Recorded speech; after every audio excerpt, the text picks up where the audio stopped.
I'd like my guys to hear about the CBD oil. It's been a big part of your journey recently. Yeah, and it's actually ironic because I met the integrative GP when I was doing some education surrounding that. So we were like-minded already.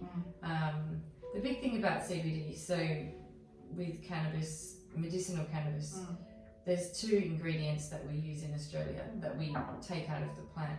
One is CBD and one is THC. Yeah. So THC is the traditional, what people think of as marijuana and pot and getting high and that sort of thing. And that can certainly help with severe pain. So people use that with, palliative care, severe pain. It also helps, and I've seen it work beautifully in autism.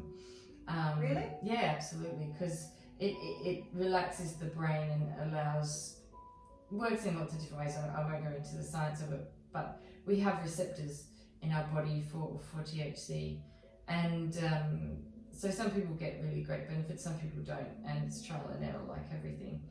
But CBD is the part of the plant that isn't psychoactive, so it doesn't affect your thinking but it has lots of other benefits. So it's very anti-inflammatory. So people with chronic pain, it's certainly not a magic pill, and it doesn't work like it would if you took like a codeine tablet. It doesn't stop the pain when you take it.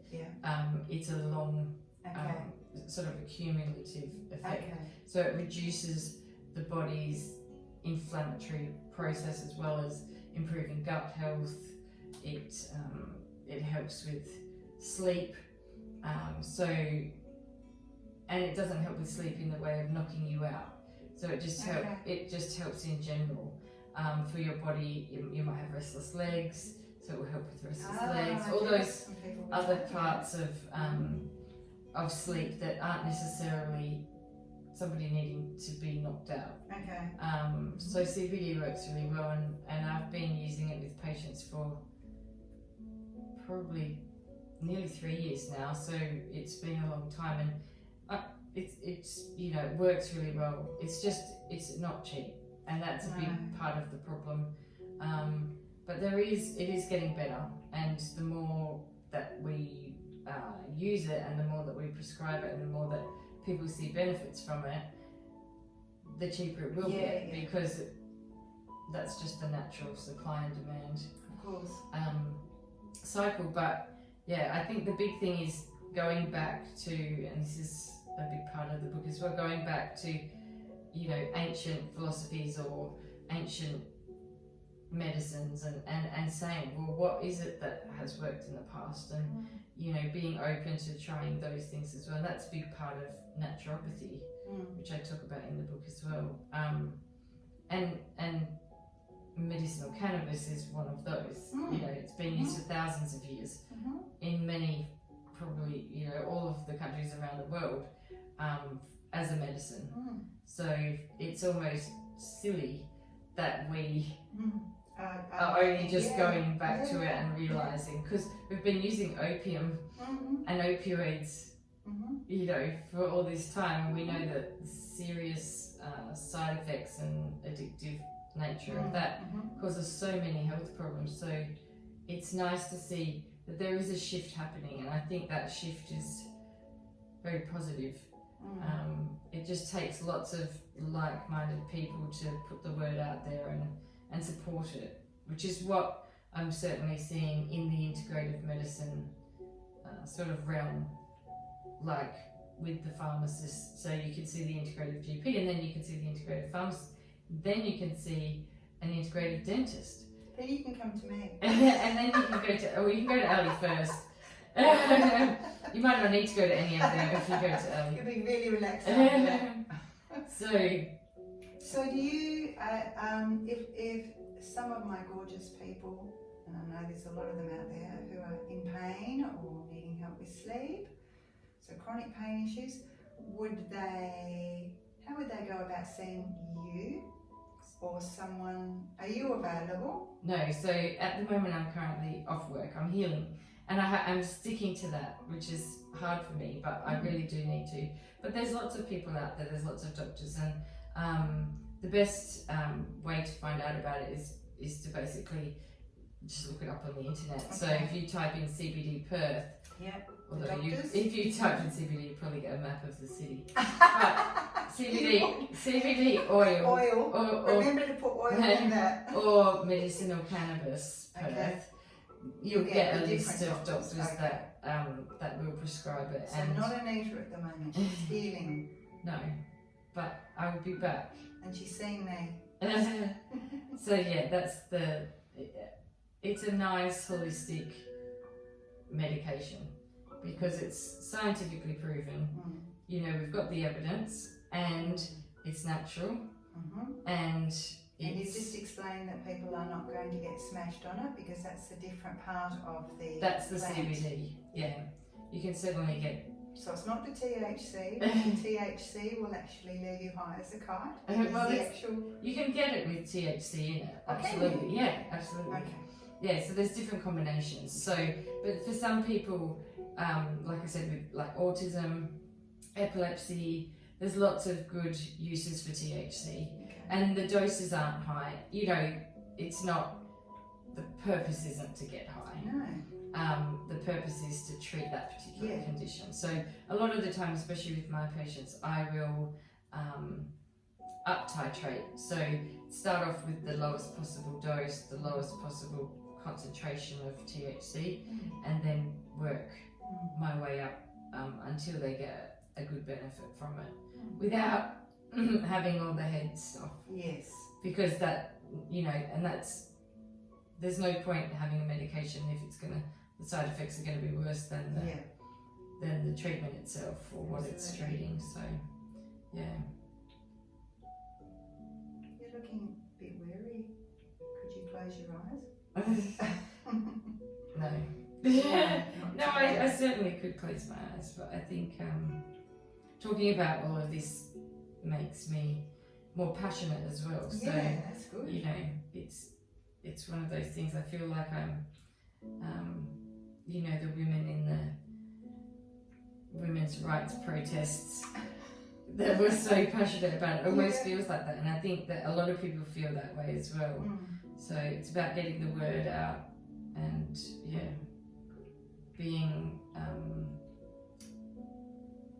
being brave enough to take a step outside of the box, which, like I said before, the RACGP, which is our sort of governing body, they've already given us permission to do that. We just need to do it. Yeah. So, and get the system to support that. Yes. So hopefully it won't be long before we're seeing GP practices with lots of integrative stuff, not just a physio and a, you know, and radiology or the blood taking people, you know, an actual practice where you've got multiple different treatment modes, so that you can, if somebody does say to you that they're having domestic violence or they're struggling financially or whatever it is, that the GP doesn't have to solve it all. That you can say, okay, well, there's you know, there's 3 or 4 different people on board who can help you. And make it accessible, which is probably the hardest part about all of this, is making it accessible so people can afford it.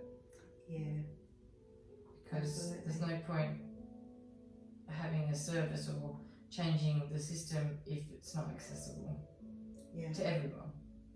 Of course. So moving towards more like, instead of medical centres, more like a wellness place. Absolutely. Covers everything. Wellness and having I think having wellness centres would allow people to realise that there isn't such a gap between the two services.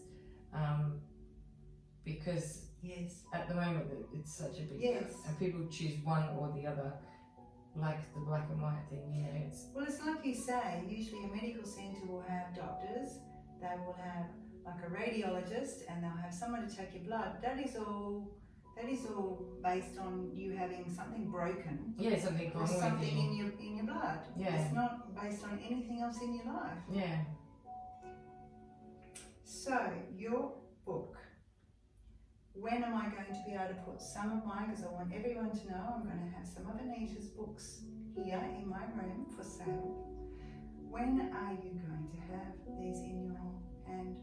So the 27th of November, which is not far away, will be the official launch date. So you can go online to my website and pre-order now if you wanted to. Ooh. But you can actually get a physical copy in your hand from the 27th of November. So It's very exciting. You can go online straight to Anita if you like, otherwise I'll have some here. Be happy to have some here. And the name of the book is? Mad Hatter MD. Mad Hatter MD. It's a great cover, by the way, I've seen it. Yes, by a beautiful artist as well. She lives up in Broome, so that's another universe thing. Everything comes together when it's meant to, which is good. So yeah, you can check out her art on my website as well. Can I just mention your other book? Tell me the name of it again. I always remember Good Friend Spring Salad. Yeah. Yay! I got it. Done. Yeah. So I wrote that in 2005, a long time ago. So it was similar in the sense that I was going through a journey of trying to lose weight and being frustrated of it not working and what things I needed to change and do. So that book is, I think you can still buy it online. There's because it was published, the publisher deals with that. But I'm about to release an ebook version on my website, so that will be available in the next few months. So people can just download it to their Kindle or whatever it is that they use to read books with. Okay. Sorry, I'm being really old school, talking about the paper version. No, yes. I mean, it's so funny because the other day I thought I need to record an audio version of my book, and yes, that will be an interesting me talking for 30 hours or however many hours it is. Oh gosh, you will read it? Yeah, I've listened to a lot of audiobooks and they're mostly, as far as I know, they're mostly read by the authors. Are they? Yeah. I think it would be weird if somebody else read it. Possibly, yeah. But my main problem is going to be not adding extra words in and adding extra stories. I have to just stick to this. Okay. Stick to the script. So I know that you had a version of your book and then you redid it because it had a different ending. Yes, absolutely. I definitely had to redo it, but I wrote the book over the past 12 months and it was really as a journey of discovery of trying to work out what was wrong and why everybody kept telling me it was in my head. So it was pretty much done, like you said, and then I found out a little bit more, and I needed to update and add to it. So I think it comes together nicely at the end, and it's a good news story, hopefully. So yes, yeah, which is nice. I think we need good news stories. Yeah, absolutely. This one did have a happy ending. Yeah. I think it's good. Well, the fact that I'm sitting here in your room having reflexology is a happy ending. Yes. So that's good.